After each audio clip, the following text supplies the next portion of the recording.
In this lesson, we are going to talk about databases and about famous Python library called SQLalchemy. So first, let's recall what is a database. So data can be related to just about any object. For example, a user on an application may have like such attributes such as name, age, email, password, and all of these can be considered as a data.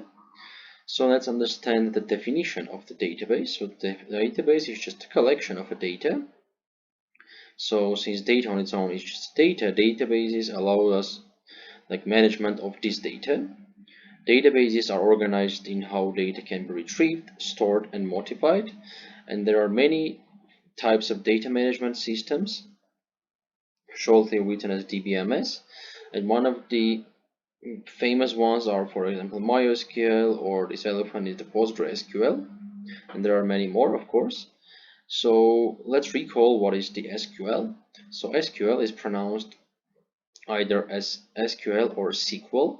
So this is the standard language for dealing with relational databases. So SQL can be used for different things with database records. The famous thing is the create, read, update, and delete. The methods used in SQL, it is shortly written as CURUD. So let's understand how is the Fast API connected with SQLalchemy.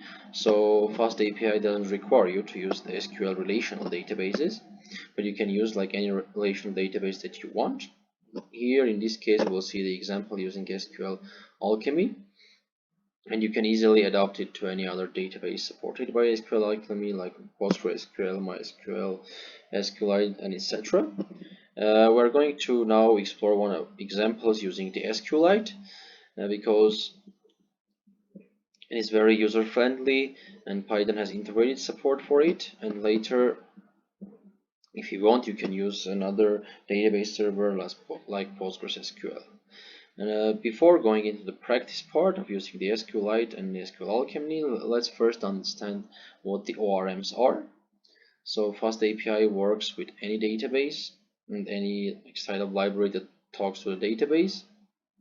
A common pattern for that is to use the ORMs, which are object relational mappings libraries. So an ORM has tools to convert, to map between objects in code and database tables. So with an ORM, you're normally like creating a class that represents a table in the SQL database, and each attribute like a column of the class represents a column in the database with a name and the type. So for example, it can be string, and the type can be string, and then value can be just a name of a person, for example. Let's imagine we have a pet class which could represent an SQL table. Then this table can have an instance of Orion cat, which is an instance of a pet, and it can have, for example, an attribute of type, OrionCat.type. These ORMs also have tools to make connections or relations between these tables or entities.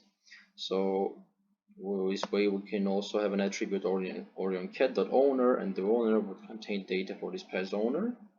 It can have the value, for example, Arquillian. And the ORM also do all the work to get the information from the corresponding table owners when you try to access it in your pet object. And the famous ORMs are like the Django ORM, the SQL ORM, and there are of course many others. And here we will see the examples of using the SQLalchemy ORM. In a similar way, we can use just like any ORM. During the practice, we are going to implement the to-do application where we will have users, and each user will have its own tasks, to-dos, and we will store this information in database. And the first thing we need to do is to connect and create a database. We need to first install the SQLalchemy package by just typing pip install SQLalchemy. So if you go to your PyCharm, I've already installed it. I can show you the version I've already installed. Please show SQLalchemy. So in my case,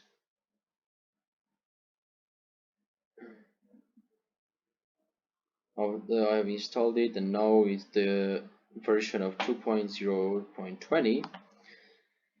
And next we are going to create database.py, where we will specify all database connection parameters and necessary dependencies.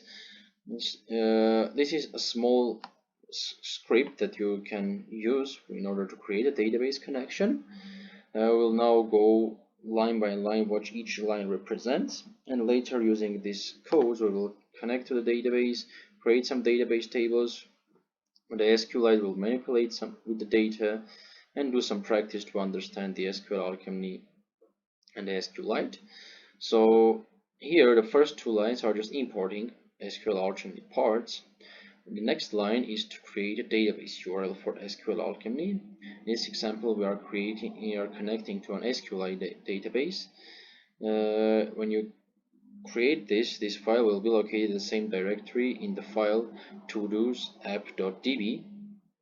This is why the last part is todos app.db. If we're using PostgreSQL, in this case you have to have the SQL database URL with the PostgreSQL and the user password at postgreserver/db. The next step is to create an SQLalchemy engine with the connection arguments set as the check same thread false. This one is only needed for SQLite, it's not needed for other databases.